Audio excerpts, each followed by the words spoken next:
Y bueno, pues lo que tenemos, ¿no? Y lo que es obvio es que en realidad para los pueblos indígenas, así como también para los pueblos afros y diversos, en realidad la justicia les ha fallado, ¿no? Hay una denegación del acceso a la justicia, y esto tiene que ver con una cuestión histórica, ¿no? Con el colonialismo, con el despojo y la violencia, que ha marcado y que lamentablemente sigue marcando la relación del Estado y los pueblos indígenas, y es en el marco de esta relación que, sin embargo, también los pueblos indígenas se organizan y defienden sus derechos. Y que pues el tema de la justicia, de la demanda de justicia, es uno de los elementos estructurales de la problemática de los pueblos indígenas, y que no se puede desvincular de la relación con la tierra, con el territorio, con sus recursos naturales y con su visión del mundo. Entonces, bueno, esto es un punto de partida para plantear lo que yo quiero ahora desarrollar, y que tiene que ver con estas dos grandes marcos de reformas constitucionales, de reformas legales que suceden en América Latina, y que tiene que ver, por un lado, con el reconocimiento, la demanda del reconocimiento de los pueblos indígenas hacia el Estado, y que ha significado cambios constitucionales muy importantes en una perspectiva que avanza en un horizonte pluralista, ¿no? Como lo define una colega abogada que seguramente ustedes conocen, que es Raquel Irigoyen, ¿no? El horizonte pluralista de las constituciones latinoamericanas, y que efectivamente tiene avances muy importantes, ¿no? En los casos de Ecuador y de Bolivia y también de Colombia. No me voy a detener ahora en esto, pero que sin embargo sí es como un marco de referencia para los otros pueblos y las otras reformas que se han hecho en el continente, y que sin duda muchas de ellas pues se quedan a medio camino, ¿no? Pero que incluso estamos aquí hablando del tema de la descolonización, de la plurinacionalidad, y sobre todo el tema de la libre determinación y las autonomías. Pero el otro punto que a mí me parece muy importante es que al mismo tiempo que estamos viendo estos cambios en un sentido que están llegando a la médula del constitucionalismo y a cómo pensar el derecho, que tiene que ver con el multiculturalismo, el pluralismo jurídico, estamos viendo también que hay una transformación del sistema judicial, ¿no? Que lo hemos visto en América Latina en los últimos años, en esa perspectiva más garantista, el cambio del sistema inquisitorial a los sistemas acusatorios adversariales. Entonces, si nosotros solamente vemos los marcos legales y los avances, realmente tenemos que reconocer que son bastantes, ¿no? Por un lado tenemos estos avances en términos del reconocimiento de derechos colectivos de los pueblos indígenas, y por otra parte pues un sistema que pretende tomar en cuenta perspectivas garantistas de derechos humanos y de avances en lo que sería el acceso a la justicia. Entonces, bueno, en este marco, ¿no? En este marco de ambos reconocimientos es donde yo sitúo pues, lo que yo quiero presentarles aquí, y que también nos lleva a esta gran problemática que Rodolfo Stavenhagen, que es un antropólogo también muy conocido, que fue relator de la ONU por los derechos humanos de los indígenas, y que ha sido uno de los fundadores de este campo de la antropología jurídica, pues él de manera muy clara señaló que hay una brecha de implementación, ¿no? Una cosa es todo este avance en el marco de derechos, y otra cosa es qué está pasando con esa implementación. Y es ahí donde estamos atorados, y es ahí donde tenemos que poner el foco, porque se atraviesa todo lo que aquí se ha estado discutiendo en términos tanto de desigualdad, pero también de poderes, de Estado, y finalmente de violencias, ¿no? De las violencias que estamos viviendo en nuestras sociedades. Y bueno, pues algunas de las preguntas que yo planteo para esta charla, pues, que guían pues mi conversación con ustedes, pues tiene que ver con esta discusión en torno a la relación entre reconocimiento del pluralismo jurídico, ¿no?, que es uno de los ejes de las reformas en materia indígena, de lo que demandan los pueblos indígenas, y por otra parte las reformas judiciales, ¿no? ¿Cómo se da esta tensión? En el fondo hay una tensión entre el avance de las reformas en materia judicial, en esa perspectiva garantista, y el reconocimiento de la diversidad. ¿Hasta qué punto realmente podemos hablar de que se está abonando en una perspectiva, podríamos decir, emancipatoria, ¿no? ¿En qué medida estos avances permiten revertir exclusiones históricas y racismos judiciales? Bueno, esto es obviamente una pregunta provocadora. Y por otra parte, ¿en qué medida obviamente esto está facilitando o no el acceso a la justicia para los pueblos indígenas? Y en ese sentido hay dos puntos en los que yo me voy a concentrar, que tiene que ver con cómo se procesa, cómo se traduce la interculturalidad en el espacio judicial, en el acceso a la justicia. Al final de cuentas, pues los indígenas llegan a la justicia del Estado por motivos diversos, y entonces, ¿qué está pasando ahí?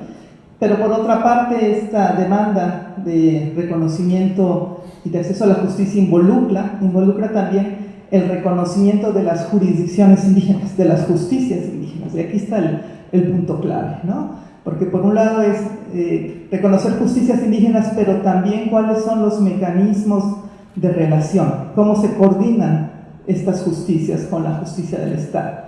Al final de cuentas, estos pueblos, los pueblos indígenas con sus demandas de autonomía y de libre determinación, tampoco están diciendo que se separan del Estado, al menos no es el sentido principal de las demandas, pero sí de redefinir esta relación con el Estado. Entonces, ¿cómo esto se traduce en el marco del acceso a la justicia? Entonces, bueno, esto van a ser los dos puntos que yo voy a tratar de desarrollar: el acceso a la justicia desde esta perspectiva de la interculturalidad, y por otra parte, lo que significa reconocer jurisdicciones indígenas y estas relaciones. Me voy a referir, si bien el marco general es América Latina, porque los procesos se están dando en diferentes países en América Latina, pero en realidad, sobre todo, me voy a focalizar en México, donde también es donde yo he realizado mis investigaciones, y en donde, bueno, tengo algún material aquí para presentarles. Y por último, bueno, al final de cuentas también esto tiene que ver con el tema del Estado, ¿no? El tema del Estado y los derechos. ¿Qué significa todo esto para pensar el Estado, para pensar en estados plurales, y también para la democracia? Entonces, bueno, pues un primer punto que me parece importante es que hay que reconocer que sin duda con estos nuevos marcos de reconocimiento de derechos indígenas y también esa perspectiva más garantista, se abren opciones, ¿no? O sea, sí se está sacudiendo la estructura judicial y el marco del derecho. Pero, obviamente, aquí un punto clave es que esta demanda de justicias indígenas y la interculturalización, sobre todo, están confrontando el modelo liberal, eurocéntrico del Estado y del derecho. Yo creo que ese es el punto más importante que significa la disputa, ¿no?, desde los pueblos indígenas. No es nada más este avance en el reconocimiento de perspectivas garantistas, sino que esto trastoca la mirada del derecho, ¿no? Y yo creo que ese es el punto también más difícil, porque obviamente esto remueve muchas estructuras y se enfrenta pues a una serie de ideologías y de prácticas enraizadas en las propias estructuras y instituciones judiciales, que no cambian tan fácilmente, que son más difíciles de cambiar, ¿no? Y que involucran estos poderes y que, digamos, incluso además, más allá de capacitaciones y demás, hay concepciones de que en realidad estos sistemas de derecho no son derecho, o son menores, o son menos. Entonces, esta concepción ideológica, en el fondo, de posicionamiento de clase también, atravesado por la clase, tiene que ver con esta visión de que estos pueblos, cuando mucho, tienen costumbres, pero no tienen derecho, ¿no? Y bueno, y obviamente esto también nos revela las tramas coloniales de la exclusión que están incrustadas en estas prácticas y que la visión antropológica nos permite ver esto en la práctica cotidiana de la justicia, de las demandas, de los obstáculos para acceder. Y que sin embargo, bueno, una gran también pregunta es que a pesar de todo se abren algunas grietas, ¿no? Algunas grietas para avanzar derechos, para defenderlos en esta perspectiva que plantea Boaventura de Sousa Santos de los usos contrahegemónicos del derecho, y que bueno, también a nosotros nos ha inspirado mucho en México. Bueno, pues aquí un poco está una síntesis de lo que yo les vengo planteando, ¿no? Que el punto central es que cuando estamos hablando de pluralismo jurídico, involucramos también algo que Silvina Rodríguez, ¿no? Que por cierto es una colega abogada que trabaja en el tema de derechos indígenas, parte de una red latinoamericana de antropología jurídica en la que participamos varios de los colegas, Rebeca Igreja, Simone y otros colegas de Brasil también. Y bueno, Silvina Rodríguez desarrolla este concepto también del pluralismo epistémico como parte del pluralismo jurídico, de los debates del pluralismo jurídico, ¿no? Y que esto pues lleva a este cuestionamiento de la visión centralista del derecho moderno y finalmente ese colonialismo jurídico que se ha impuesto para pensar los derechos humanos y el derecho.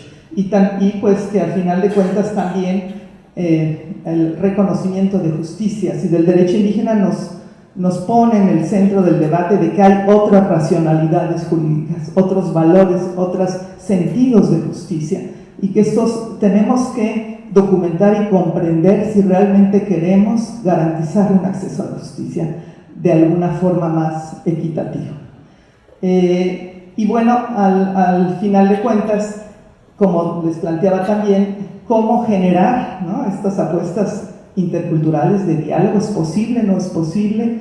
Se trata de justicias que se encuentran relacionadas, separadas. Yo creo que estos son los grandes debates que estamos enfrentando y que en última instancia tienen como foco la demanda del ejercicio pleno de jurisdicciones indígenas con base en la libre determinación de autonomía y acceso, pero también de acceso a la justicia del Estado, que demandan los pueblos indígenas, es decir, esta doble demanda de reconocerse como pueblos con sus instituciones, sus derechos y justicia, pero también el que el acceso a la justicia del Estado garantice su diferencia, garantice una visión equitativa.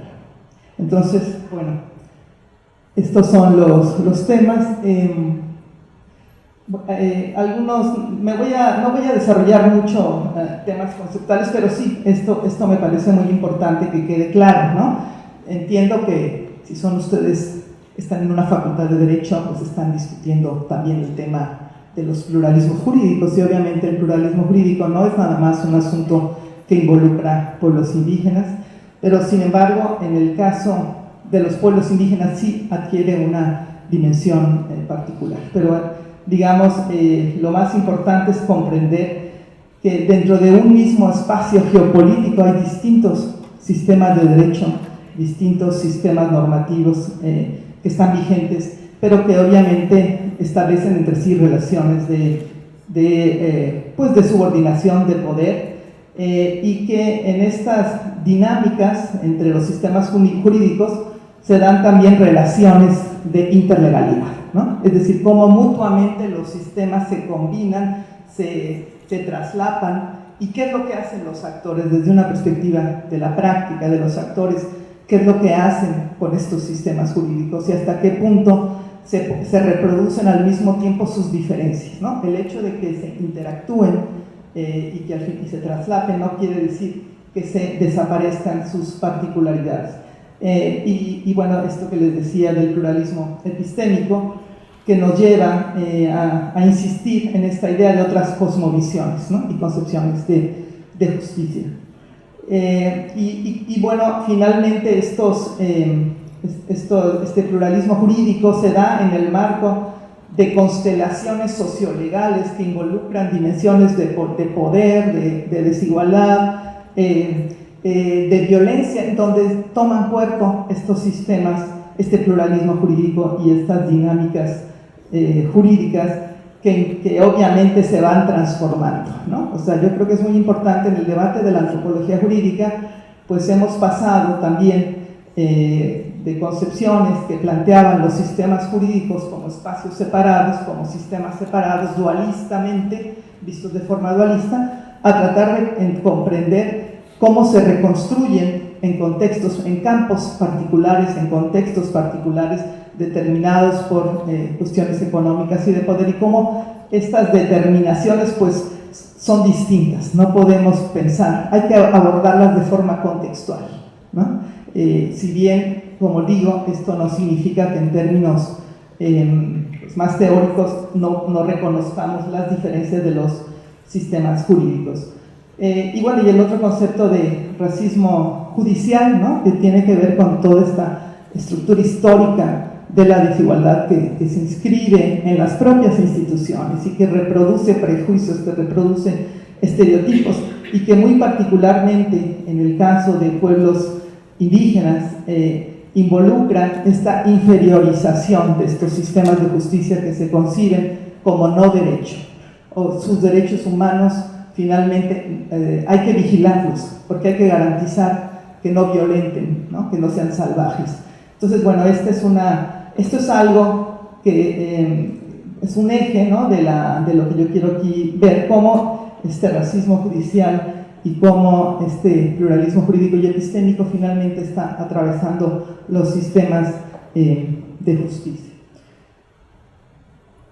Bueno, este es en el fondo es un esquema muy simple, porque en realidad los sistemas jurídicos se involucran también con otros campos, por ejemplo, lo económico, que es la lex mercatoria, faltaría meterla ahí, pero en términos del análisis de cómo abordar el pluralismo jurídico, los sistemas de justicia indígena, pues necesariamente tenemos que contemplar cómo estos se han transformado por la relación con el sistema de justicia y del derecho estatal, que obviamente impone sus normas, sus categorías, sus marcos, pero también cómo esto ha sido modulado por el sistema internacional de los derechos humanos, ¿no? Cómo este marco internacional de los derechos ha sido muy importante para avanzar los derechos indígenas y muy particularmente los derechos colectivos, y cómo al final de cuentas entre estos distintos campos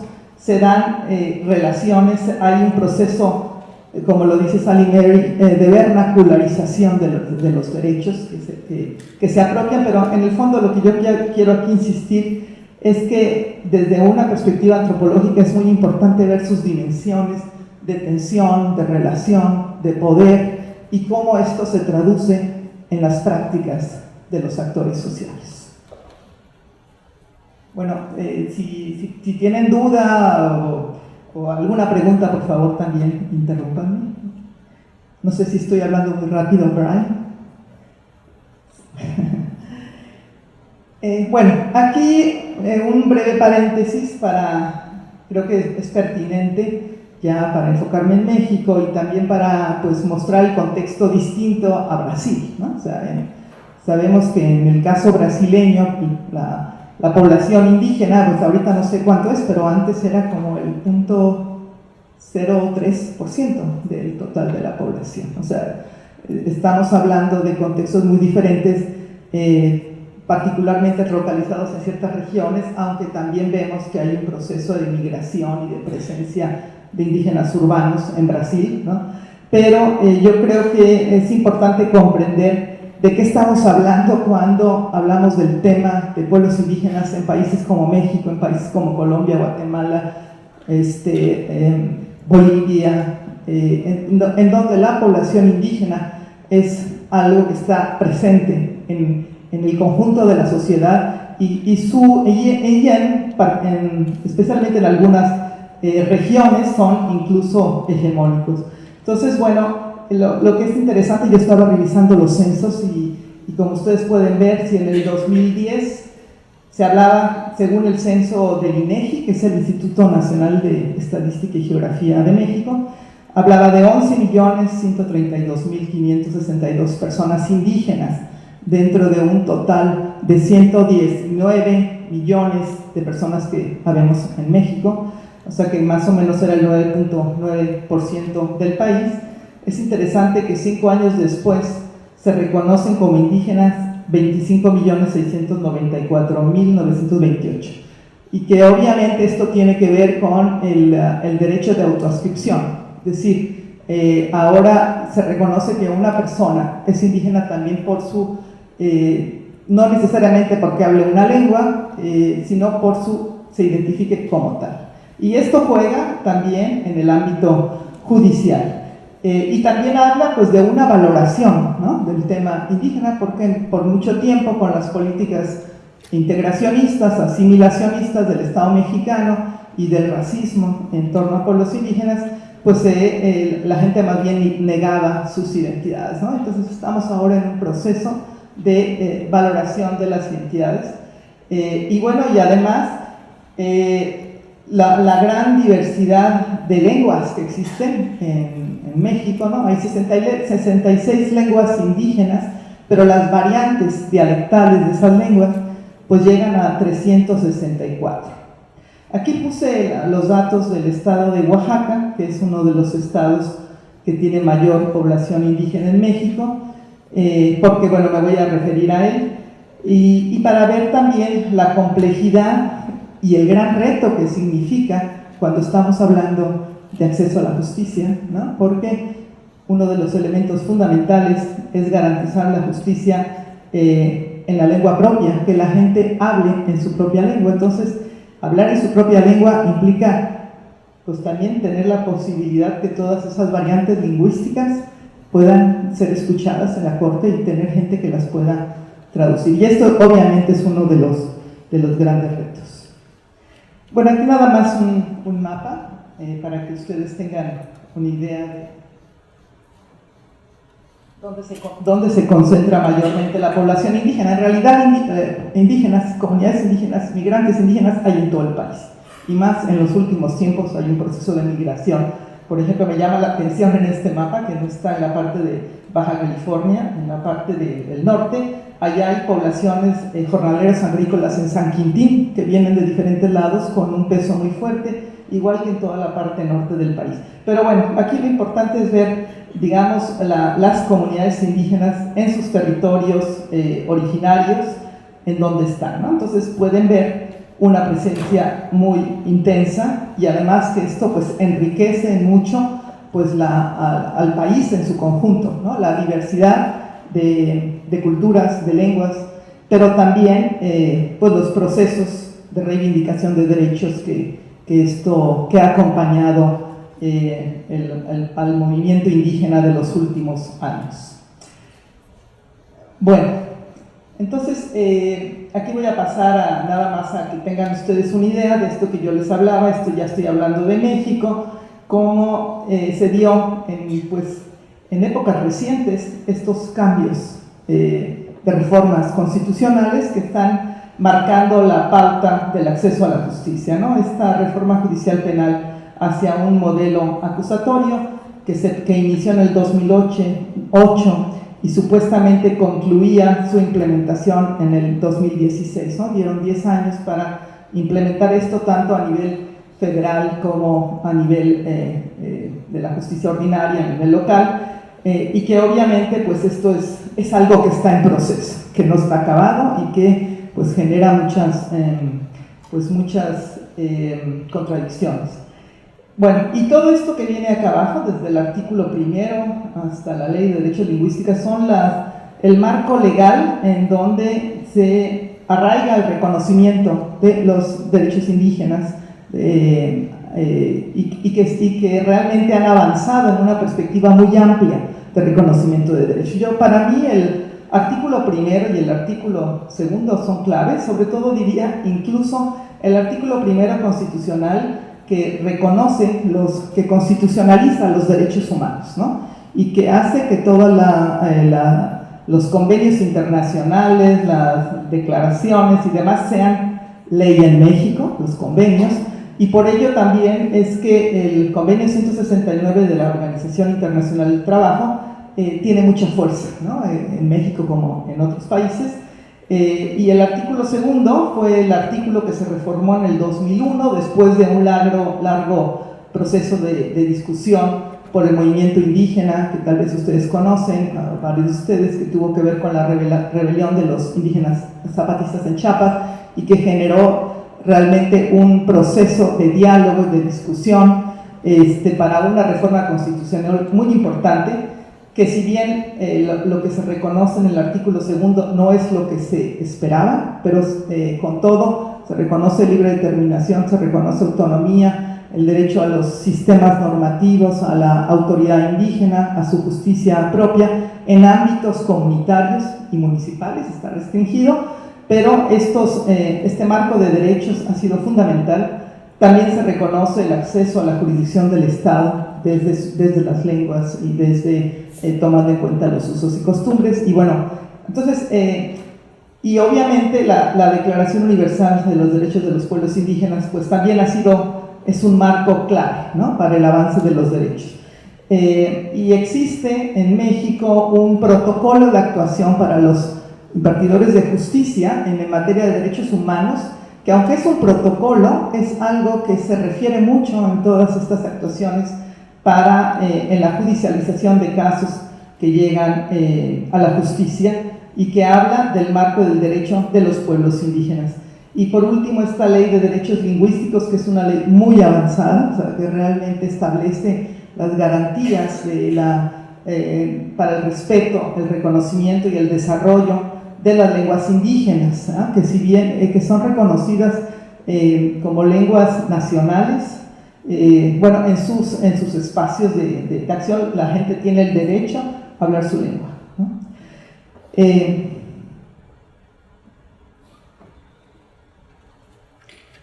Bueno, bueno, ¿qué significa esto, no?, en términos de derechos que sean abiertos y que cuando estamos hablando del acceso a la justicia, de esta perspectiva intercultural y de reconocimiento de jurisdicciones, pues estos son de alguna manera derechos muy importantes que quienes son los operadores de la justicia tienen que tomar en cuenta, ¿no?, ministerios públicos, jueces, el derecho a tomar en cuenta y aplicar sus propios sistemas normativos, ¿no?, en los asuntos que ellos llevan ante la justicia. Se tiene que tomar en cuenta los sistemas normativos, el derecho de la autoascripción, y esto es muy importante para las garantías de acceder a un traductor, a un intérprete. Si una persona se asume como indígena y plantea que quiere tener un intérprete, aunque hable español, tiene el derecho a hacerlo, ¿no? Bueno, obviamente el acceso pleno a la jurisdicción del Estado y esta defensa adecuada e intercultural. Y esto ha generado pues grandes retos. O sea, en realidad lo que vemos es que a nivel de los estados esto está muy diferenciado. Hay estados en donde esto se ha avanzado más, como es el caso de Oaxaca, y en otros yo creo que apenas se está pues empezando a poner en práctica. Y el otro punto es también el reconocimiento de jurisdicciones indígenas. Y aquí lo interesante es que todo este marco legal ha llevado a que se desarrollen litigios, muchos litigios, varios litigios que involucran temas diversos, ¿no?, de derechos colectivos. Esos son los más importantes, como lo que es la defensa del territorio, la defensa de recursos naturales, por ejemplo, el tema de mineras en contra de concesiones mineras, la defensa de autogobiernos indígenas, el derecho a elegir autoridades propias en el marco de los propios municipios, y esto ha significado litigios tanto que han llegado a las altas cortes del país, tanto a la Suprema Corte como en los tribunales electorales. Y lo que es muy interesante es cómo a este nivel, ¿no?, en los altos niveles, de la justicia, hemos visto sentencias realmente muy avanzadas, ¿no? O sea, ha habido como una fase en donde a partir de movilización indígena y también del recurso a peritajes antropológicos, aquí la antropología ha jugado un papel importante para dar cuenta del por qué hay una relación especial con el territorio, por qué las autonomías están vigentes, y estas informaciones han sido tomadas en cuenta por los impartidores de justicia. Entonces yo diría que, digamos, no me voy a centrar ahorita en este tema, porque mi interés sobre todo era meterme al tema del acceso a la justicia en asuntos cotidianos, pero estos grandes temas marcan en gran medida pues uno de los cambios que sí vemos, ¿no? En donde el derecho ha servido también para avanzar justicia, al menos para algunos pueblos, ¿no? En varios de estos casos pues son emblemáticos, no todos lo consiguen, varios de ellos han llegado incluso hasta la Corte Interamericana, con todo el tiempo que esto significa, pero pues sí han fortalecido las demandas y sobre todo el tema de la dignidad de los pueblos, ¿no?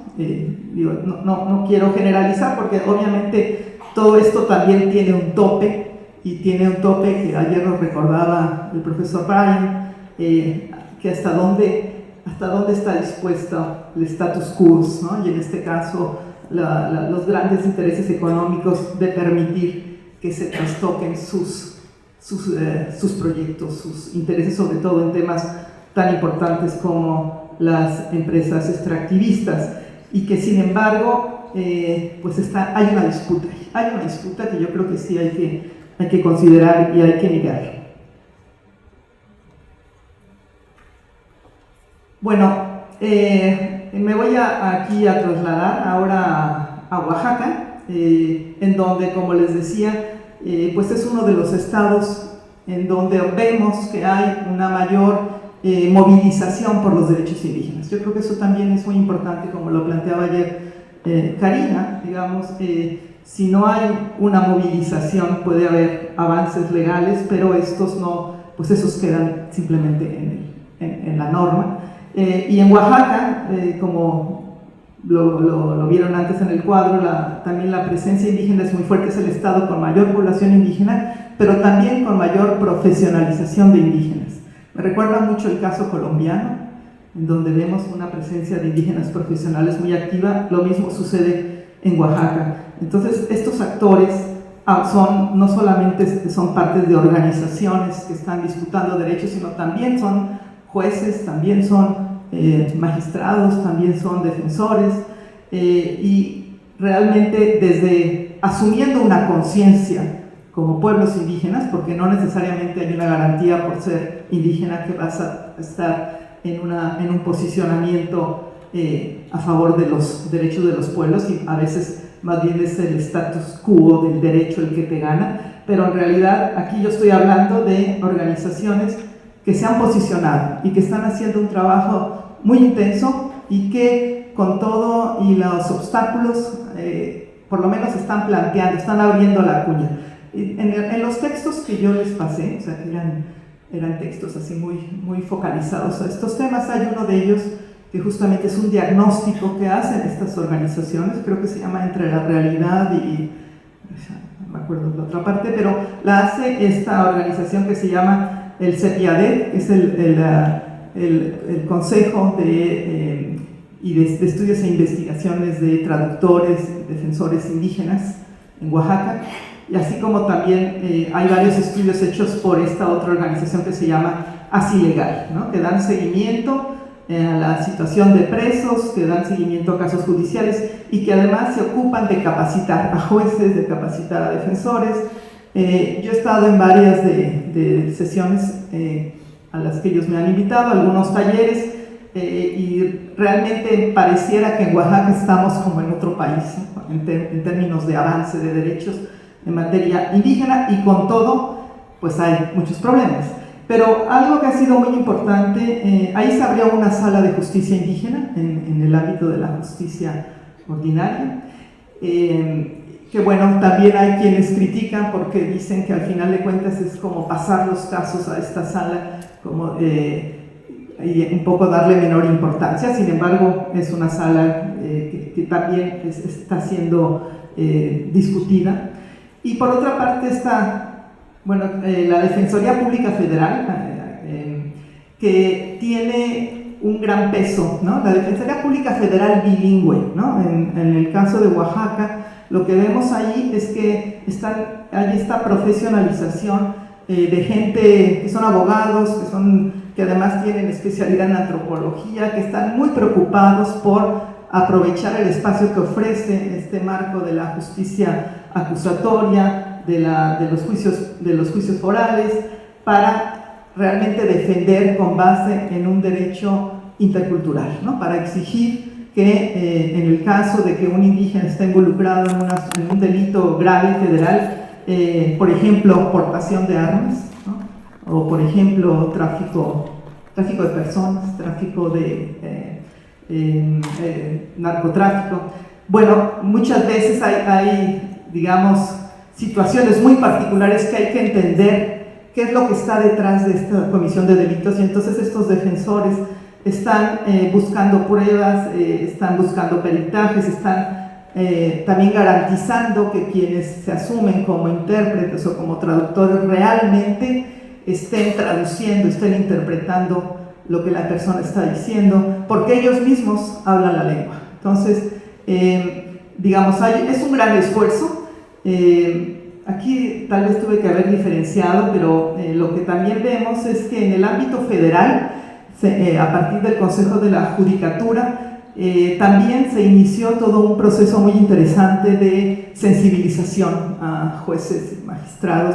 A mí me tocó colaborar en encuentros que se hicieron en diferentes partes del país, en donde se buscaba no nada más que nosotros como antropólogos habláramos de la justicia indígena, sino involucrar, invitar a jueces indígenas, o sea, hacer espacios de diálogo para tratar de discutir con ellos sus problemas en torno a la justicia, pero también lo que involucraba este cambio en el marco del nuevo sistema acusatorio. Y pues puedo decir que ha sido una experiencia muy interesante. Por ahí anda un libro que se llama Justicia Penal Indígena, y que lo interesante de este libro es el resultado de una de estas iniciativas, en donde escriben jueces, ministerios públicos, defensores, intérpretes, traductores, magistrados, sobre las distintas fases del acceso a la justicia y la problemática, incluyendo la parte de la carcelaria, ¿no?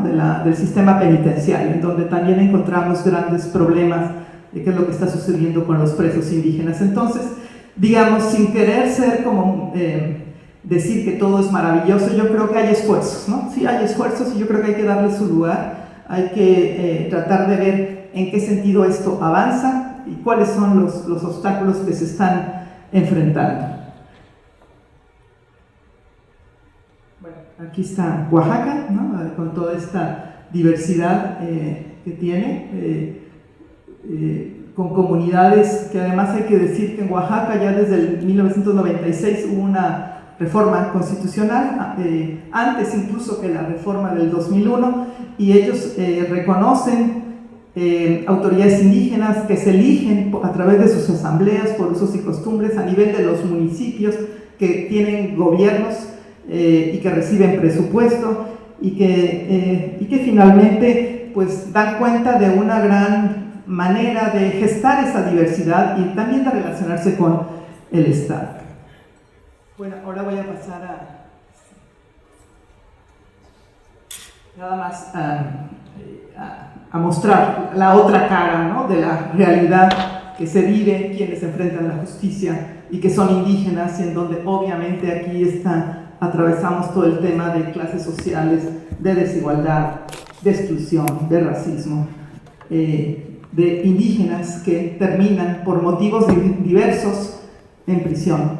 Y bueno, pues aquí nada más hay algunos datos, ¿no? Que yo tomé de esta asociación Así Legal, una cantidad importante de presos indígenas, pero aquí lo más importante es que 52% no supo por qué se le detuvo.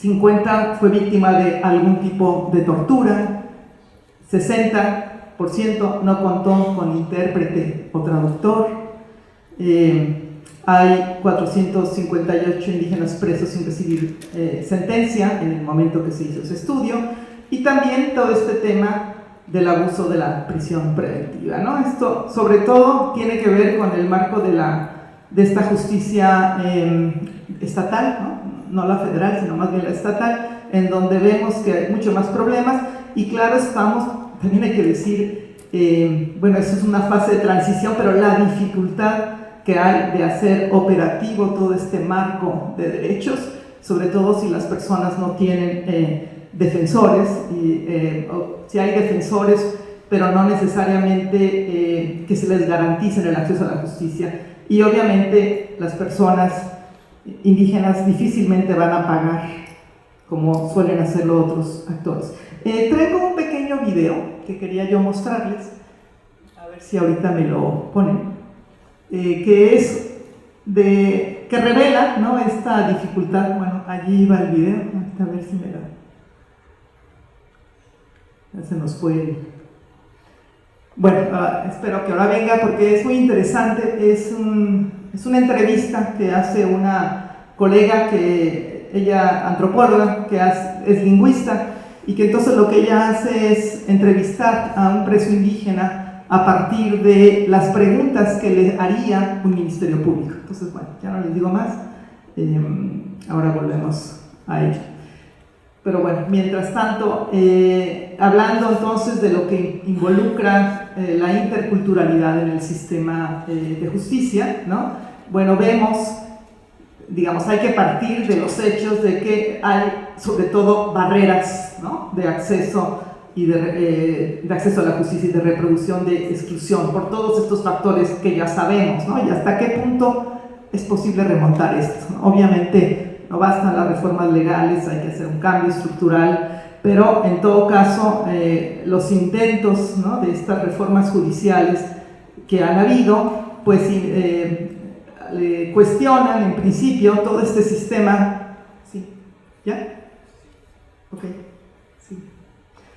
Finalmente hay un cuestionamiento a estos procesos inquisitoriales, ¿no?, que bueno, a mí me tocó también, yo no soy abogada, pero me tocó estar en varios procesos, en varios juicios, y estos expedientes enormes, estas construcciones de la culpabilidad, y que bueno, con este otro sistema pretende al menos ventilar, pretende al menos en una perspectiva más garantista abrir los derechos, y bueno, y es eso lo que actores como el CEPIADET, ¿no?, estos abogados, estos defensores, estos intérpretes, están buscando aprovechar, obviamente en un rango pequeño para la dimensión de lo que está involucrado. Entonces, bueno, vamos a ver un pequeño fragmento de un video más amplio, más grande, sobre acceso a la justicia, que se encuentra en la red.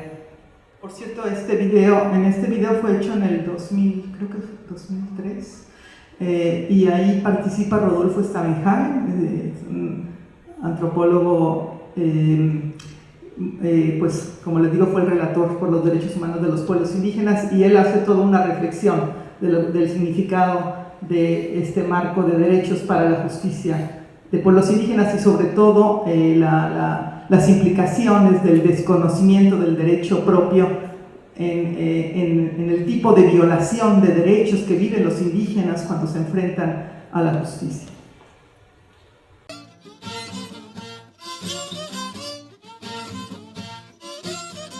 Estamos aquí en el penal de Tehuantepec para aplicar un peritaje lingüístico al ciudadano Edmundo Espinosa para evaluar si el ciudadano es capaz de declarar en español y llevar a cabo un juicio penal en español en su calidad de hablante zapoteco. ¿Cuál es su nombre? ¿Mi idioma te puedo explicar? ¿Mi idioma? En español. En español yo me llamo Edmundo Espinosa. ¿Su lugar de nacimiento? Tequibia. ¿De dónde es originario? De Tehuantepec, Oaxaca. ¿Su estado civil? Sí. como quieres, yo no... ¿Es usted casado? Sí, estoy casado, pero mi primera esposa se murió. ¿Tiene usted dependientes económicos? No sé cuál es, ¿dónde? ¿Pertenece a algún grupo étnico? Sí, pertenecimos a un grupo de transportación de cajas. ¿Es usted zapoteco? Sí, no mero zapoteco, no. Ahí donde estoy en mi pueblo no hablamos zapoteco, nada, puro idioma. ¿Qué idioma habla? Pues no sé, ni sé qué se llama ese idioma. ¿Dónde vive usted? Bueno, Yo como lingüista he utilizado las herramientas metodológicas más avanzadas de la lingüística aplicada, de la sociolingüística. Lo que nosotros vemos es si un indígena es capaz de comunicarse fluidamente en español y utilizando las mismas preguntas que le hace el Ministerio Público. Todos los casos en los que he tenido la oportunidad de hacer un peritaje, puedo decirte con toda claridad, los indígenas que yo he entrevistado no pueden defenderse por la lengua en la cual se les pide que se defiendan. Es una herramienta para demostrar si el indígena habla o no suficientemente el español. Si no habla suficientemente el español, pues está automáticamente en términos jurídicos legislativos, es causal de reposición del procedimiento. ¿Usted cómo se llama su rancho? Corral de Piedra. Corral de Piedra. ¿Y a qué se dedica usted? Yo ahí tengo mi ganadita. Y cuando yo bajo el pueblo, yo corto café que tiempo de cosecha. ¿Qué animales tiene? Ganado. ¿Qué tiene? Ganado. Pones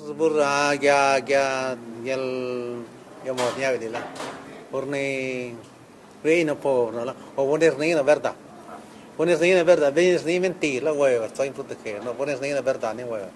No. Bispia. Ya no rak pela em base, ya no vem bispia, ni já notado, ni já fatmama, ni justiça, ni governo. Talvez hoje vai bispia. Mutta kiunonen lopas sai mennä saarno par sauna huir qualche che con i mela. Toinsen ne lopas manen sanna vegets lava. Toins porni ona lopas sai però charda no vai. Sauna birmar gets in blank, sauna birmar gets testo horno. Toinsen ona lopas no non è devono si isla.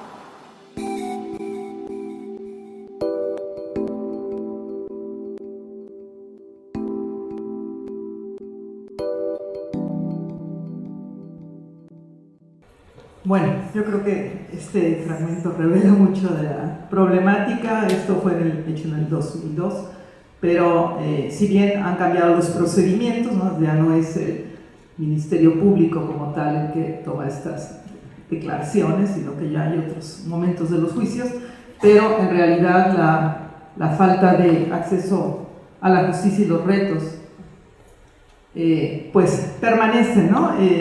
No sé si ustedes se fijaron, esta persona pues ella estaba tratando de entender, ¿no?, lo que le decía la entrevistadora, usando los términos que usaría una entrevista del Ministerio Público. ¿Cuál es su grupo étnico? ¿Cuáles son sus actividades económicas? ¿Cuáles son sus dependientes? Bueno, son categorías que no están en el lenguaje cotidiano de la gente y que obviamente están pues constatando el hecho que ya de antemano pues quiere mostrar esta persona que bueno, digamos, más bien lo que ella está constatando es que esta persona no tuvo esta capacidad de entender el procedimiento y por lo tanto es causal de reposición. Ahora, con el tema de esta nueva justicia acusatoria, intervienen los traductores, los intérpretes en diferentes fases, ¿no? Sí. Sí, claro, pueden preguntar al contrario, sí. Teresa, porque cuando vimos la video es de 2000 y cacho, no, 2003, sí. Porque quando ele pergunta do grupo étnico e contesta que é campesino, se sente, não, que é campesino, quando ele pergunta de zapoteco também se sente perdido. E isso era algo que eu veia também em México na época, que como estas categorias se confundem, como estas categorias também é um esforço nosso das ciências, também das políticas públicas, da justiça, a fijar algunos derechos, a fijar alguna, bueno, a comprender esta población. Pero lo que sí me parece interesante dar cuenta, además en esta población de 20% de la población mexicana son indígenas, me quedo preguntando si con todo este movimiento desde los años 2000, si hoy en día hiciéramos este video nuevamente, sí que ellos podrían reconocerse de manera más clara cuando le pregunta al grupo étnico, cuando le pregunta zapoteco, no zapoteco, porque este proceso que habíamos vivido después de los, que habían visto después de los zapatistas, ¿no? Como al principio ellos tenían más de se encajar en estas categorías.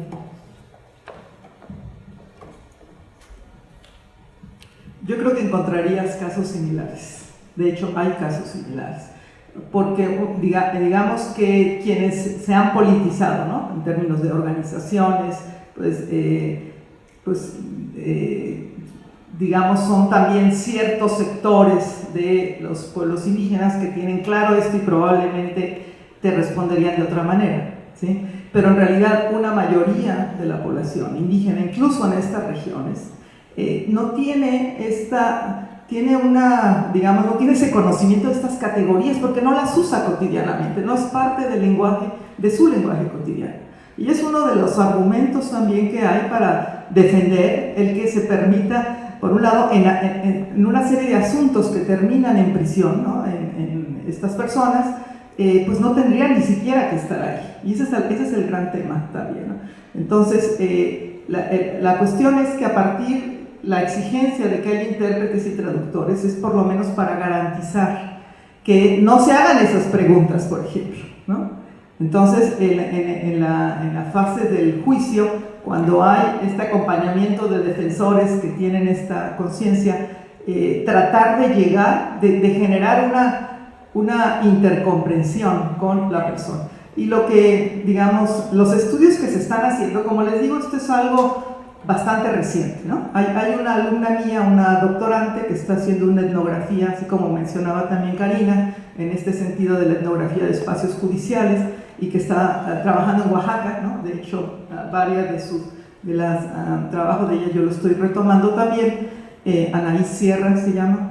Ella está haciendo la etnografía de los juicios orales e indígenas en juicios orales. Y entonces, entre las cosas que ella ha visto es como, por ejemplo, incluso los jueces le dicen a una persona que quiere un traductor o un intérprete, le dice, pero si tú hablas español, ¿no? Tú no necesitas un intérprete. Entonces ahí los defensores dicen, él tiene el derecho a solicitar un intérprete. Porque una cuestión es que uno entienda un idioma, y otra cosa es cómo uno se siente cómodo y en confianza para defenderse, para dar su versión de los hechos en el propio idioma, y esto está garantizado en la ley. Entonces es un espacio de disputa, pero sí, digamos que en una gran mayoría para una gran mayoría de la población, tal vez no le van a hacer esas preguntas, pero sí van a encontrar una situación en donde esas categorías por la cual se le acusa y que el juez o el fiscal está planteando no necesariamente entiende la persona. Entonces ha sucedido en un diálogo con intérpretes y traductores, decían que lo difícil que era traducir algunos términos, ¿no? Que era un asunto de derechos sexuales y reproductivos, algún término técnico que le estaba planteando, preguntando el juez, y esta persona no encontraba el término en la lengua. Entonces le decía, en lugar de buscar traducirlo, ella le dijo al juez, plantéemelo de otra manera. Entonces también aquí vemos que hay un empoderamiento, ¿no? de estos actores que son claves. Yo creo que hay un trabajo fundamental que hacer en todos estos actores judiciales, una sensibilización, no nada más, algunos son indígenas, no todos son indígenas, sino una sensibilización que si lo que se trata realmente es garantizar un acceso equitativo, pues se tiene que contemplar que las personas estén comprendiendo, ¿no? Y este es un punto este es uno de los grandes temas y realmente yo sí recomiendo mucho leer ese diagnóstico que les paso si están interesados, porque ellos ahí documentan todo eso, ¿no? Cuáles son los problemas que están enfrentando. Yo tenía ganas de traerles un pequeño video de los juicios orales, pero la verdad ha sido imposible, es muy difícil porque si bien todo se graba, ahora las audiencias son públicas, uno puede entrar, pero uno no puede grabar, uno no puede acceder a las grabaciones si no es con permisos especiales. En fin, ha sido muy difícil, pero yo creo que este nuevo escenario de performance pues también va a traer grandes retos, ¿no? Porque si bien hay un intento de equiparar lo que son estos juicios orales, la oralidad, con lo que es la justicia indígena, que también es oral, y por eso también se dieron estos encuentros entre jueces, pues estamos ante marcos muy distintos. Sí. Sí, claro.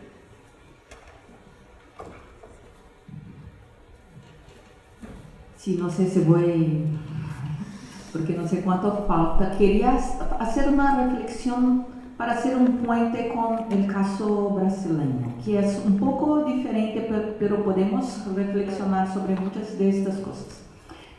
Por ahora hay todo un movimiento, por ahora antes de 2019, un movimiento de llevar los jueces a las tierras demarcadas para hacer una sensibilización para esto.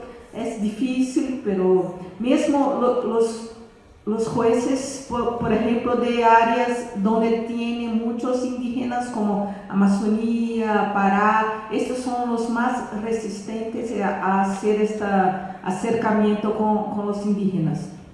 Pero lo que quería remarcar aquí es lo mismo que hablé con Karina, la cuestión de los actores, más do que las instituciones, que usted habla bien de esto, el rol de los actores. Porque he hecho una investigación sobre los indígenas en aprisionamiento. Cuando llegan a la persona que va a hacer el formulario para su aprisionamiento y pregunta cuál es su raza, cosas como esta. Entonces muchos hablaban, yo vení de la comunidad Kauá, yo soy indígena, pero ahora vivo en la área urbana, en una favela. Entonces la persona dice, no, ponga pardo, que es la categoría mestiza, ponga pardo. Yo no hablo bien porque ponga analfabeto. Esto traducía su característica cultural en sus términos, analfabeto, pardo, mestizo y todo, y se perdía en el sistema prisional, no era más indígena porque vivía en la área urbana. Dentro del sistema prisional no era más indígena, era pardo, analfabeto, y perdía todos los derechos reservados a los indígenas. Entonces, un poco al contrario, a veces tenía conciencia de que era un indígena, pero los actores burocráticos le sacaban esta categoría, que tiene protecciones. Solo para reflexionar cómo esto puede hacer también de forma inversa, que la persona es consciente, pero la burocracia la invisibiliza.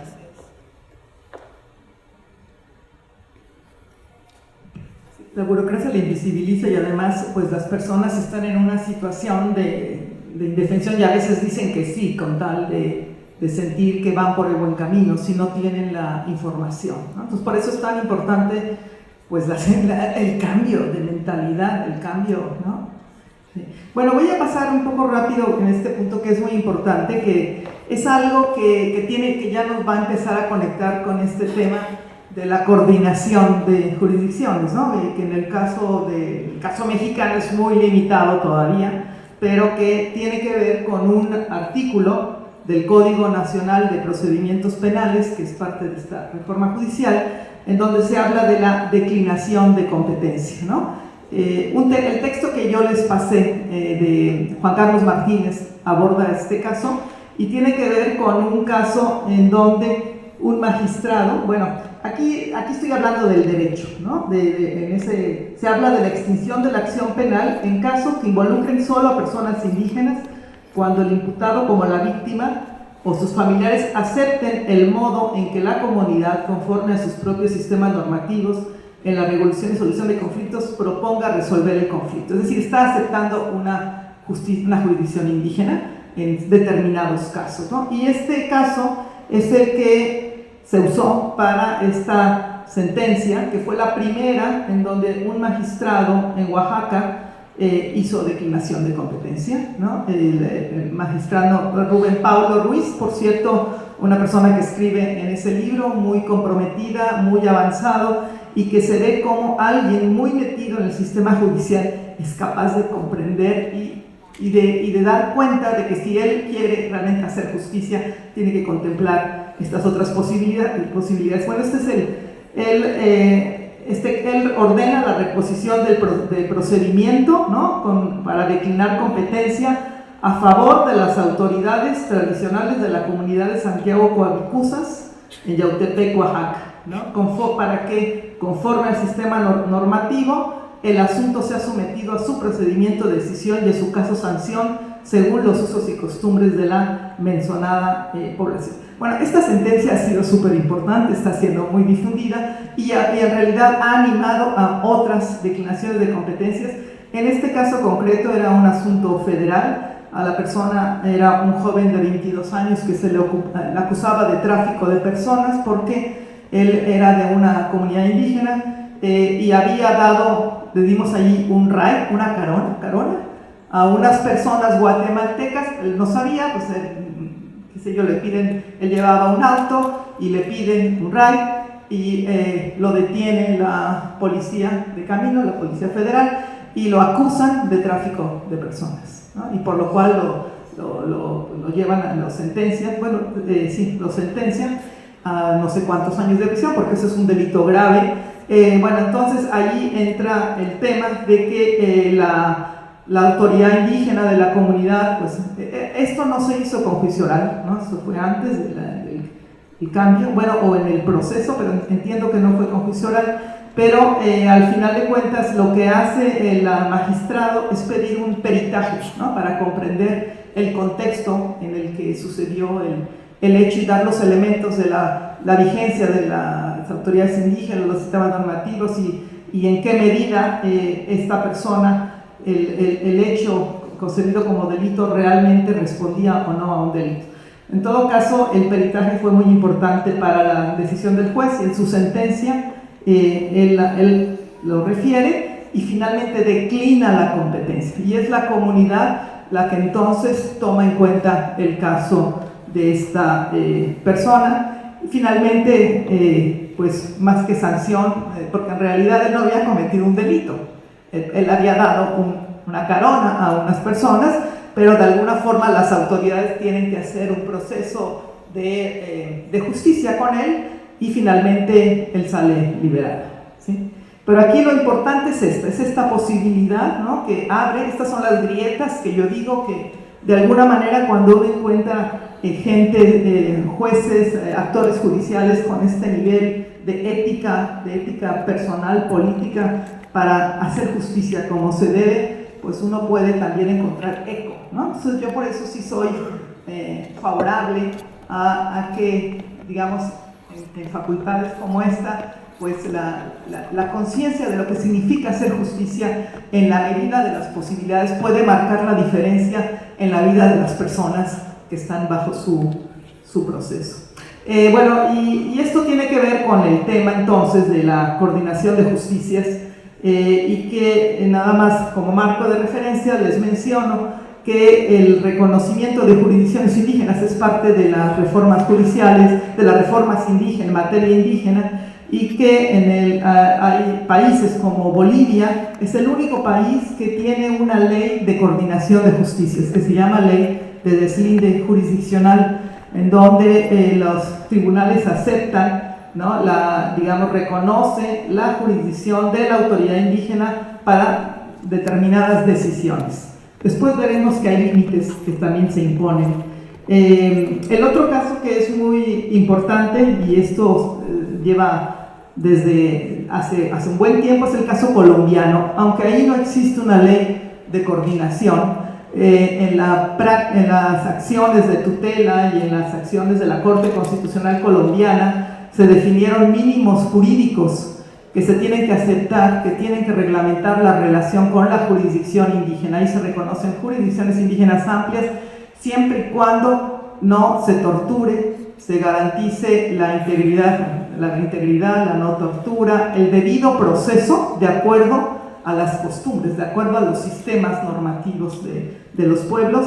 La no tortura, bueno, hay un otro punto más que establecen que tiene que ver los derechos humanos, ¿no? Que tiene que ver con una concepción, pero una concepción no, digamos, no occidental nada más de los derechos humanos, sino una concepción amplia, ¿no? De una perspectiva de derechos humanos que tiene que ver con las construcciones de la dignidad de la persona, y que la persona involucrada en un delito esté consciente de todos estos aspectos, y que además se reconoce el primer lugar de la autoridad indígena para resolver los casos.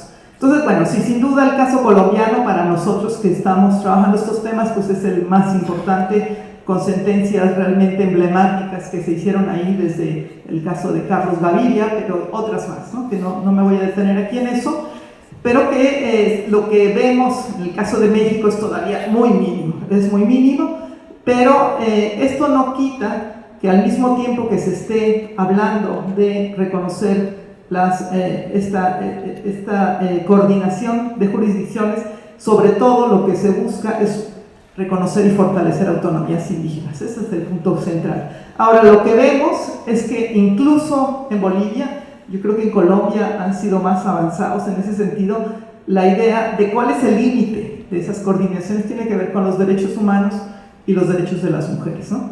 Pero en una visión muchas veces bastante liberal, ¿no? Y esto es algo que sí está pues poniendo pues constricciones al ejercicio autonómico de las justicias indígenas. Voy a ir un poquito rápido con esto, que si bien este es el tema que yo he trabajado desde hace mucho tiempo, yo y otras colegas que en México y en América Latina, como parte de esta red de antropología jurídica, lo que vemos es que cuando estamos hablando de justicias indígenas, pues estamos hablando de algo más digamos, de esta idea de que tienen, bueno, que sus sistemas normativos que involucran autoridades, procedimientos, formas de resolución, pero sobre todo involucran lógicas culturales particulares, que tienen su sentido también en su contexto, y que hay que darles su reconocimiento y tratar de comprender cuáles son estos sentidos de justicia que están involucrados. Y yo creo que tenemos mucho que aprender de lo que hacen los pueblos indígenas, de la forma en que ellos resuelven, entendiendo que también se van transformando, que hay problemas, que hay contradicciones, y que al final de cuentas están también en esta relación con la sociedad hegemónica, y que incluso el tema, la discusión en torno a los derechos de las mujeres y los derechos humanos es un tema que está muy presente en estas comunidades, al menos en varias de las comunidades donde yo he trabajado, no es un tema ausente, ¿no? Y bueno, vemos cada vez más la presencia de las mujeres defendiendo los derechos colectivos, pero al mismo tiempo exigiendo un lugar en sus propias comunidades. Uno de los artículos que yo les pasé, que es uno que yo escribo ahí, tiene que ver, que escribo en este libro, sobre la oralidad, ¿no? La oralidad y la justicia indígena en el caso de un sistema de justicia muy interesante en México, que es el de la Policía Comunitaria de Guerrero. Y entonces esta idea de cómo se resuelven los casos, ¿no? Cómo en realidad no es esta cuestión de que porque lo dice su reglamento lo van a aplicar, más bien es un asunto de búsqueda de acuerdo, de comprender lo que está en juego, una justicia más colegiada, y el sentido tan importante que tiene el perdón, el buscar, el escuchar y el perdón que se pueda dar en el marco de ciertos contextos, obviamente, en donde la gente tiene vínculos. Y sobre todo hay un punto, la no mercantilización de la justicia, ¿no? Esto me parece clave. No voy a profundizar mucho en esto, salvo que después me pregunten, pero bueno, lo que vemos en el caso de México es que ha habido también diferentes formas de reconocimiento de justicias indígenas. Hay unas justicias que han sido más oficializadas, digamos, que el propio Estado, los gobiernos estatales han incidido en las formas en que se da ese reconocimiento, como es el caso en Cuetzalan, en la Sierra Norte de Puebla, con población náhuatl, en donde a nivel municipal se reconoció el juzgado indígena, ¿no? Pero no era una institución indígena como tal. La justicia indígena estaba vigente a nivel común de las comunidades. Lo interesante en este caso fue que, como es una región con mucha organización comunitaria de defensa del territorio y con un arraigo muy fuerte en la zona, la organización se apropió del juzgado indígena y le dio su propio sentido y le disputó al Estado la forma de funcionar, le disputó las formas de elegir quién serían los jueces indígenas. Ellos hicieron un consejo, incluyeron a mujeres. Aquí están en esta foto, ustedes pueden ver al juez indígena, el suplente, y doña Rufina, es una mujer con gran liderazgo en la zona. Y bueno, y por otro lado, la oficialización de la justicia también, ¿no? Ahí ven una foto donde está el gobernador de Puebla reconociendo al juez indígena, y al final de cuentas lo interesante son las dinámicas cotidianas que se generan en este espacio, porque la gente acude, busca justicia allí, hablan en su lengua, resuelven conforme a sus asuntos.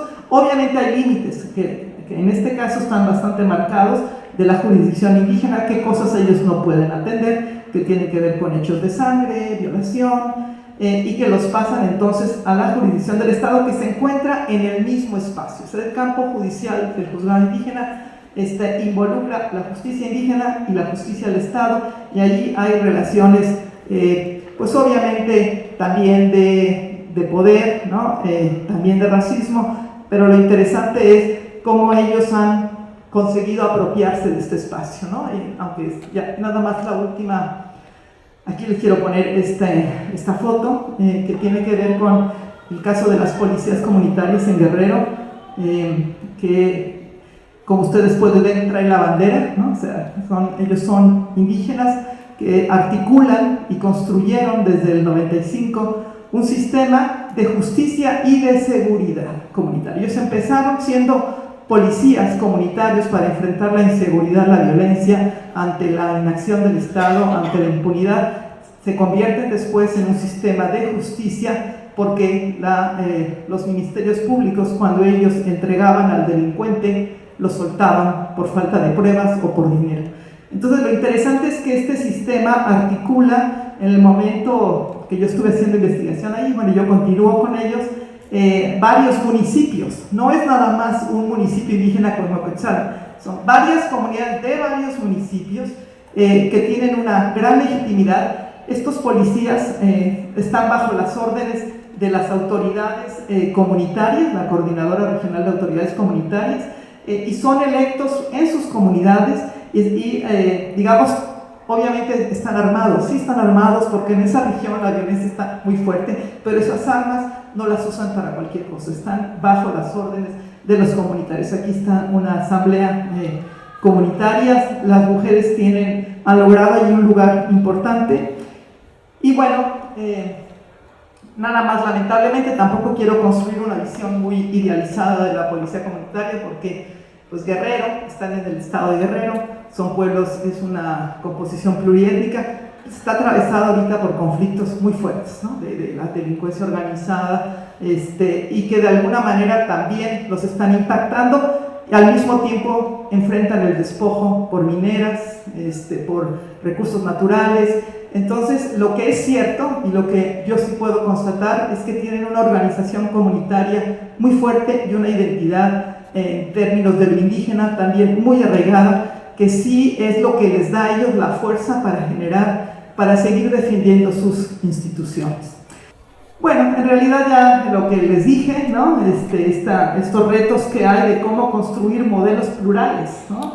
En el marco de gobernanzas neoliberales, que obviamente es en lo que estamos, hay una doble vía, y esto involucra retrocesos pero al mismo tiempo pues hay también esta perspectiva de derechos indígenas, de interculturalidad, sacude el modelo unitario del derecho, ¿no? Yo creo que ese es el punto central, pero también pues, nos hace ver cómo estas estructuras arraigadas de exclusiones, de racismo, que están presentes en prácticas y a las que hay que estar confrontando.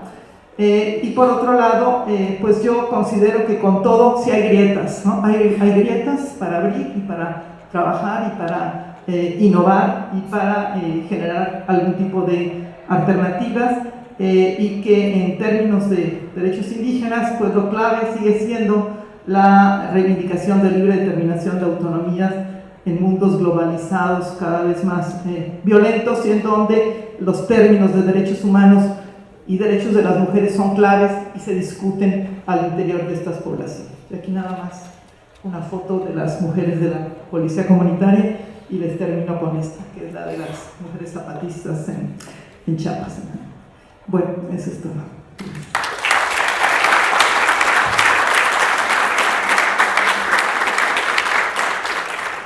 Bueno, pues ahora... muchas gracias, Teresa, por su presentación. Me gustaría preguntarle dos cosas. La primera es, ¿hasta qué punto la existencia de jueces o miembros de la Fiscalía, de la Defensoría Pública, que sean indígenas, estas personas, desde la mirada de los actores, estas personas no se emblanquecen cuando adentran en este sistema? ¿Se mantiene su cultura y su práctica?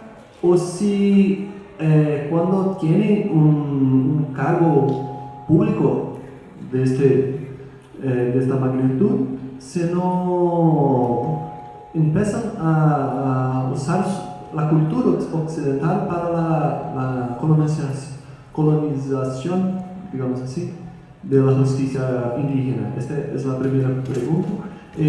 La segunda, si hay casos de las personas que a ellas les sea mejor la justicia estatal que la justicia indígena. Yo creo que esto puede pasar con los jóvenes, por ejemplo, que ya pierden el vínculo con su comunidad y no quieren más ser juzgados por la justicia indígena. Muchas gracias.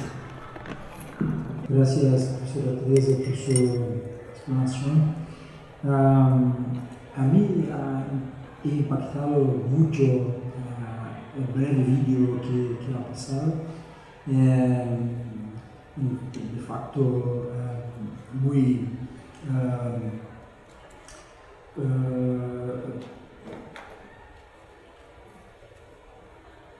en la ocasión fiquei muy impactado por el vídeo, especialmente porque su título, Justicia sin palabras, nos lleva a una situación límite. No conozco con profundidad el sistema judicial mexicano, pero me he recordado el libro de Michel Foucault, Las palabras y las cosas, este límite del lenguaje para la comunicación de lo que no se dice, lo incomprensible, lo indecible, en situaciones límites que son muy cercanas que es un poco más para mis intereses de pesquisa, que son las cuestiones relacionadas a las violaciones de derechos en las dictaduras. Entonces hay momentos, hay cosas que no se consiguen decir, son situaciones límites. Entonces, mi pregunta es, ¿qué solución piensas que es mejor para ser adoptada en el sistema judicial mexicano? ¿Una justicia autónoma propia de los indígenas, o una capacitación, una integración con el sistema judicial estatal y oficial,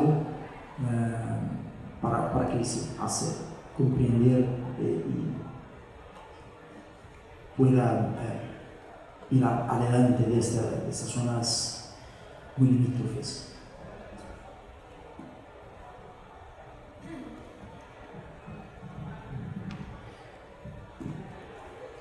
Buenos días, profesora. Gracias por tu clase. Yo voy a hablar en portuñol.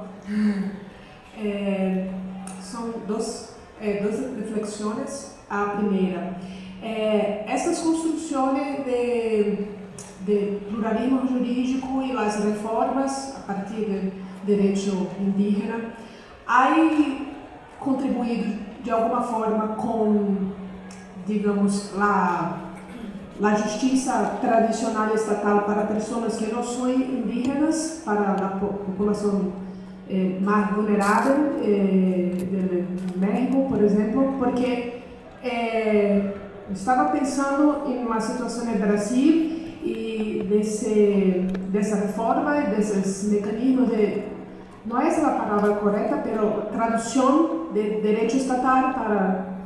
Y en Brasil, por ejemplo, tenemos mecanismos de acceso a justicia y para populaciones más vulnerables que no son necesariamente indígenas y si hay algún proceso que haya contribuido con la justicia formal del Estado a partir de las transformaciones de la reforma de justicia indígena. Esta es una cuestión. Y la otra, yo tengo dudas a respecto de capacitaciones de actores del sistema de justicia tradicional estatal. Se capacitações são realmente eficazes, efetivas, se não seria um caso de transformar ou incluir pessoas indígenas na justiça tradicional estatal como juízes, pero há uma questão de embranquecimento da população indígena, porque eu tenho dudas sobre si capacitaciones de jueces y miembros del Ministerio Público que hay estudiado derecho en facultades tradicionales con modelos de un derecho estatal, no a partir de concepciones de pluralismo jurídico, si capacitaciones de un año, 6 meses o algo así serán suficientes para transformar la realidad, ¿no? Entonces son esas dos reflexiones. Gracias, profesor. Bom dia. Vou falar em português, mas devagarzinho, não vou me atrever. Eu acho que eu vou ultrapassar meramente a seara penal, mas acredito que é uma questão que a professora pode ajudar na reflexão. Eu fiquei pensando como se dá essas questões judiciais, da justiça indígena, da justiça estatal, em 2 ocasiões. Primeiro, quando há, por exemplo, violações de direitos a um indígena ou a uma comunidade indígena provocada pelo não indígena ou pelo Estado. Eu fiquei pensando, por exemplo, em situações que nós temos aqui no Brasil. Por exemplo, no Mato Grosso do Sul, que é um dos estados com maior população indígena no Brasil, nós temos tido denúncias, por exemplo, de pulverização de agrotóxicos em comunidades indígenas, com o objetivo explícito de desterritorialização, de expulsão dessas comunidades, e aí em terras demarcadas. Aqui no Brasil, então, nós temos uma situação, né, de um território indígena reconhecido, ou seja, de jurisdição federal, com um particular pulverizando agrotóxico nesse território, então violando diretamente o direito à saúde, em algumas situações até de seara penal, né, criminalmente fazendo isso. Eu não sei dar um exemplo de uma situação dessa, por exemplo, no México, né? Mas quando entra então em conflito o Estado que está violando o direito ou um particular que está violando um direito de um indígena, como é que se dá essa interlegalidade? Porque pela visão da comunidade pode ter acontecido uma coisa, pela visão do Estado aconteceu outra coisa. São enquadramentos diferentes, interpretações diferentes. Como que se dá isso nessa experiência mexicana?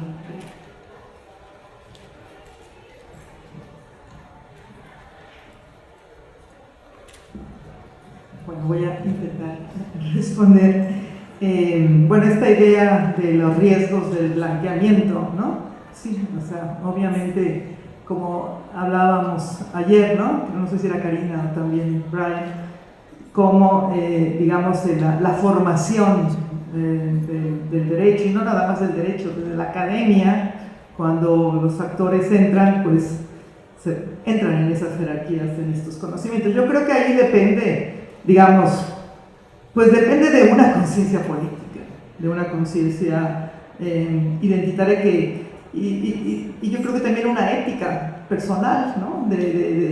Si tú eres indígena y tú decides estudiar, y tú decides mantener esta perspectiva y al mismo tiempo comprender lo que es el marco normativo, lo tienes que saber para poder negociar, tú puedes mantener. Yo creo que, digamos, si bien hay esta tendencia, porque tiene que ver con un asunto de estatus social, ¿no? De clase, también hay estos otros actores que mantienen estos vínculos. Y bueno, yo sí conozco varios, ¿no? En el caso de Oaxaca me quedo muy impactada de este trabajo reciente de colaboración que hice con ellos y que me da cuenta de su capacidad enorme, no nada más de formular y de avanzar en una discusión académica, porque además también están contribuyendo, sino de poner en práctica volviendo relacionando con lo que mencionas de la capacitación, digamos, cuando hay un proyecto, ¿no? De actores que se comprometen y que buscan incidir en estos ámbitos con operadores judiciales que ellos mismos asumen estos cargos, pero que además capacitan a jueces. Bueno, obviamente no lo vas a garantizar y no quiere decir que con eso vas a transformar el sistema necesariamente, pero sí puedes abrir, sí puedes estar cuestionando, puedes estar visibilizando, usando los medios y los casos emblemáticos, sacarlos a relucir. Entonces, digamos, yo pienso, ¿no? Y desde esta mirada de las prácticas que nosotros abordamos, me parece muy importante encontrar estos actores y tener claro los límites, ¿no? que puede de estas pequeñas transformaciones. Las transformaciones grandes también tienen que ver con las transformaciones pequeñas y yo creo que hay que visibilizar. Y bueno, no están aislados. Por lo pronto, en el caso de Oaxaca, yo diría que tienen un impacto muy grande, están impactando a jueces. Ahora lo que mencionaban ellos, por ejemplo, cómo ahora un defensor, una defensora que exige argumentaciones, que exige que las decisiones de los jueces sean fundamentadas, está obligando a los jueces a que estudien casos, está obligando a que tomen en cuenta este marco legal que podrían haberlo pasado por alto si no tienen esta presión. Entonces, vemos, no quiero pensar que esto es suficiente, pero al menos es importante. Y yo sí creo, algo que a mí me preocupa mucho en México, es que falta que las escuelas de derecho, no todas las escuelas de derecho, ni siquiera contemplan el tema del derecho indígena. En la Universidad Nacional Autónoma de México, donde está la Facultad de Derecho, ha sido muy difícil. Y aquí Karina nos puede decir, ¿no? Entonces, ¿por qué? Pues porque es una iglesia, ¿no? Estar tocando el marco normativo además, yo creo que algo que es muy importante desde la visión pluralista de los derechos y del derecho es cuestionar esta idea de que el derecho occidental, liberal, es el único marco de referencia y no aceptar que hay otras visiones de derecho que son también, que están aportando y que además puedes dialogar con ellas para tu propio sentido, para la propia justicia. Bueno, sí, o sea, y eso está permitido, finalmente, digamos, incluso en casos como de la policía comunitaria, que es un sistema de justicia regional, ellos no pueden impedir que las personas acudan al sistema de justicia del Estado. Lo que sucede es que prefieren acudir a este sistema, porque es un sistema que no les cobra, que les habla en su lengua, incluso hasta los jóvenes. Pero sí, claro, dependiendo, en realidad una gran parte sobre todo en asuntos graves los jóvenes, los indígenas terminan en las instancias de justicia del Estado, pero por decisión propia van a acudir, pues a lo mejor para demandar algo, ¿no? Pero en realidad la justicia estatal está tan deslegitimada que, digamos, más bien el tema es si se quieren o no someter a la decisión de la autoridad indígena, ¿no? Y esto depende de qué tanta obligatoriedad o legitimidad tengan las autoridades indígenas. Hay quienes hablan de la importancia de que sea obligatoria la jurisdicción indígena, porque si no la debilitas también, ¿no? Y en muchas comunidades sí hay una presión a que sea la jurisdicción indígena. Al final, bueno, entiendo lo que planteaste, de que al final de cuentas la comunicación, digamos, no basta incluso hablar en la lengua, porque no pasa la comunicación, ¿no? Y en el caso de la dimensión cultural, en el caso de pueblos con otras perspectivas, lo vemos muy claramente como los estilos discursivos, no es nada más hablar o no la lengua, sino desde tu discurso, cómo argumentas. Algo muy interesante era ver cómo en muchos casos los indígenas describen y narran, pero no contestan ante categorizaciones que a veces no les dicen nada, o que les piden un sí y un no, y ellos elaboran. Entonces no hay conmensurabilidad, ¿no? Pero la pregunta tuya, ¿cuál era? Bueno, en el caso concreto, estoy hablando aquí de pueblos indígenas, yo sí creo que hay que fortalecer y reconocer jurisdicciones indígenas, justicias indígenas, pero lo cierto es que las personas indígenas también acuden a la justicia del Estado, porque los límites de la jurisdicción marcados por la ley son bastantes. Entonces, pues hay que hacer lo que están haciendo en Oaxaca, o sea, hay que realmente implementar el marco garantista de derechos y el reconocimiento de traductores, de intérpretes, o sea, hay que hacer que esta justicia garantista se aplique, hay que empoderarse, pero ahí sí nos encontramos pues con estas estructuras muy arraigadas de poderes, entrar a estos espacios judiciales es muy difícil, ¿no? Entonces, ¿cómo cambias eso? No tengo yo una respuesta de cómo cambiar, más que decir cómo poder tener los elementos para disputar la justicia, para exigir estos derechos, pero eso lo podemos hacer nosotros, ¿no? Entonces, ¿cómo garantizarlo en un ámbito más popular? Pues esos son los retos, ¿no? No te lo estoy contestando, pero bueno, creo que te contesté tu pregunta, ¿no? Sobre el tema de la capacitación. Las personas no indígenas, ¿cómo esto? Pues, digamos, yo creo que la reforma garantista judicial, pues lo que busca también, como existe incluso en Brasil, ¿no? Estos ámbitos de mediación y de justicia más comunitaria, es a ese nivel que yo veo que se está dando, pero sabemos, como ayer se planteaba, cómo estos espacios terminan reproduciendo soluciones que tal vez no son las mejores. Entonces, ¿cómo la oral? Digamos, en el caso de México, yo diría que el impacto importante de estos reconocimientos de justicias indígenas y demás está siendo para los afro-mexicanos. Hay que decir que ahora hay un movimiento fuerte en México para visibilizar a las comunidades afromexicanas que tienen un porcentaje muy pequeño, pero que están presentes. Y entonces ellos también están buscando que se les reconozca sus sistemas de justicia, sus sistemas de derecho, se encuentran localizados en lugares muy particulares. Pero, digamos, no lo había... No he podido constatar, ¿no?, de qué manera esto esté influenciando, más allá de este sistema garantista de mediación, de oralidad. Probablemente en el caso de pueblos indígenas estaríamos hablando también de acciones afirmativas o del reconocimiento de derechos particulares porque se encuentran en situaciones de subordinación aún mayores que una persona que no necesariamente está marcada por sus identidades y que además supuestamente comparte este marco normativo, supuestos valores, ¿no? Aunque sabemos que no es el caso, ¿no? Y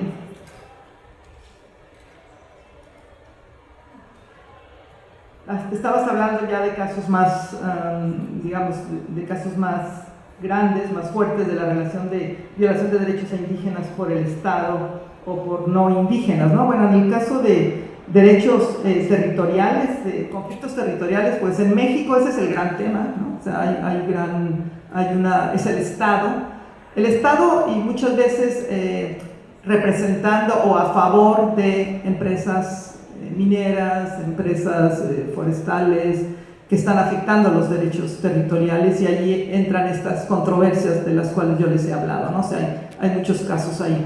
Y cuando son particulares, pues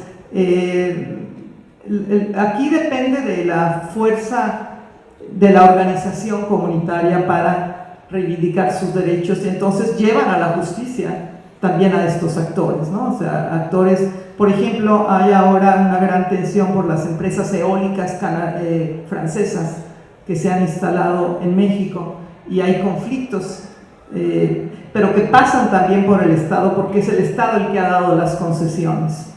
Entonces, bueno, a nivel de grandes demandas, digamos, esto pasa por la reivindicación de derechos colectivos, ¿no? Y a nivel más individual, que pueda ser, por ejemplo, por caciques, por terratenientes, pues esto se lleva a la justicia del Estado. Y aquí vemos una gran, aquí juega obviamente pues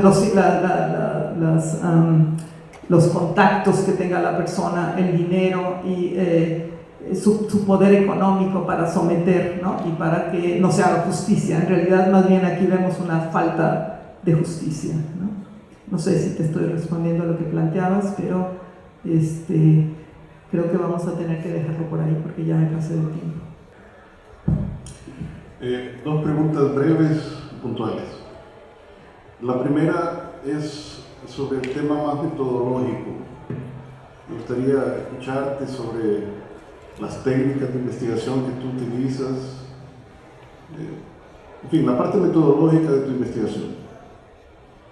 Y lo segundo es, después de tantos años de trabajar este tema, a mí me gustaría saber de tu experiencia cuáles fueron tus mayores satisfacciones, tus mayores alegrías y alguna desilusión que tal vez hubo en tu trabajo. Gracias. Wow, qué preguntas. Bueno, sobre la metodología, bueno, yo como antropóloga pues hago investigación de campo, ¿no? Para mí lo fundamental es el trabajo en campo, trabajando en el tema de justicias indígenas en diferentes regiones, pues un eje fundamental es el observar, el estar ahí, ¿no? El tratar de dar seguimiento a casos, ¿no? de resolución de conflictos, comprender. Sí, digamos, el trabajo que yo hice en la Sierra Norte de Puebla con justicias indígenas, pues el tema fundamental fue poder acceder a estos espacios, poder acompañar los procesos, poder escuchar, además tratar de ver cómo los actores indígenas acudían a la justicia comunitaria, ¿no? Cómo se dividían, cómo era el proceso, qué asuntos llegaban ahí y cuáles eran los casos que seguían tanto a las instancias judiciales del Estado, incluso hasta la cárcel, ¿no? Yo acompañé muchos procesos, tomando testimonios, pues estando allí, construyendo redes, haciendo entrevistas.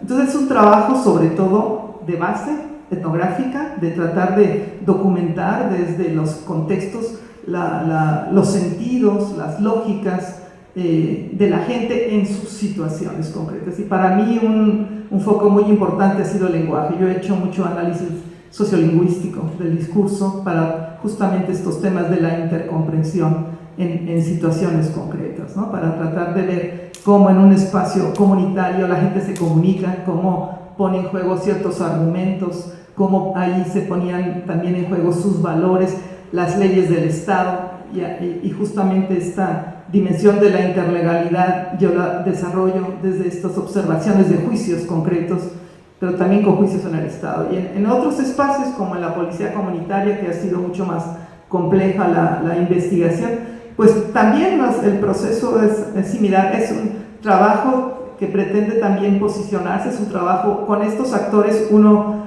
no puede simplemente llegar a hacer una investigación muy objetiva, uno tiene que de alguna manera colaborar con ellos, participar, registrar, pues para poder acceder también a ciertos espacios y para retribuir algo, ¿no?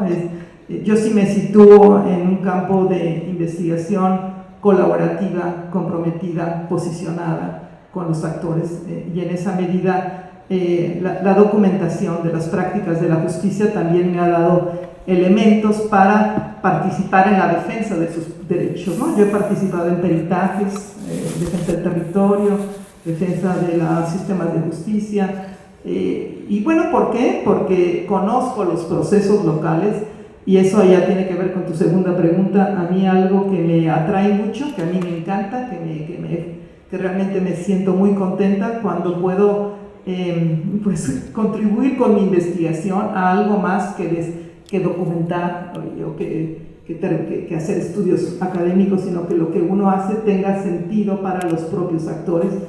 Y en las cosas que a mí me convence mucho es la dimensión comunitaria, ¿no? Yo creo que esa es la apuesta que yo veo, incluso en contextos tan fuertes de ahorita de transformación, por las tremendas violencias, por tremendas exclusiones. Lo que permite a los pueblos seguir adelante y que le da sentido son sus asambleas, son sus organizaciones colectivas, y el poder pues comprender, participar con ellos en sus rituales, comprender sus sentidos de la vida, de dignidad, acompañar a mujeres, abrir el espacio de los espacios comunitarios.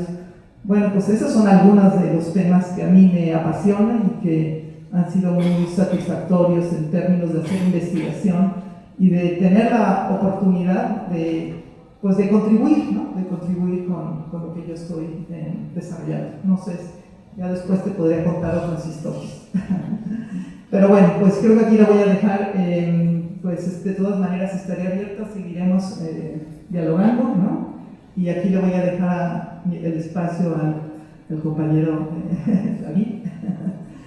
Gracias. Bueno, pues muchas gracias.